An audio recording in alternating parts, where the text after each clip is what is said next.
আসসালামু আলাইকুম, আমি ডাক্তার আজহার মতিন।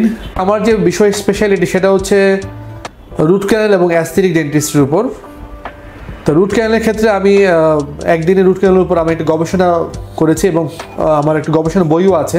যে দাঁতগুলি ফ্রেশ আছে, ইনফেকশন কম, সেই দাঁতগুলি আমি ফরেজি ডেন্টাল রিসার্চ সেন্টার এবং এনাম মেডিকেল যে কোনো জায়গায় করি, সেগুলি একদিনে চিকিৎসার মাধ্যমে খুব অল্প সময়ে 30 থেকে 40-45 মিনিটের মাঝে করে দিচ্ছি এবং খুব তাড়াতাড়ি পেন রিলিভ হয়ে যাচ্ছে।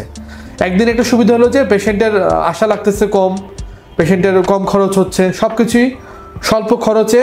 আর দ্বিতীয়ত আমরা একটা জিনিস করি, সেটা হচ্ছে অ্যাস্থেটিক ডেন্টিস্ট্রি যে ফাঁকা দাঁতগুলি আছে, স্মাইল ডিজাইন যেটা ফাঁকা দাঁতের চিকিৎসা, সেটাও আমরা এখানে ফরাজি ডেন্টাল রিসার্চ সেন্টার সুন্দরভাবে করা যাচ্ছে। অনেকেই দেখা যায় যে প্রেগনেন্সি অবস্থায় রুট ক্যানেল যে কোনো চিকিৎসা করতে ভয় পায়, কারণ প্রেগনেন্সিতে অনেক কিছু করা যায় না, যে সে কোনো অ্যান্টিবায়োটিক খেতে পারে না, কোনো পেইন কিলার খেতে পারে না, কোনো এক্সরে করা যায় না।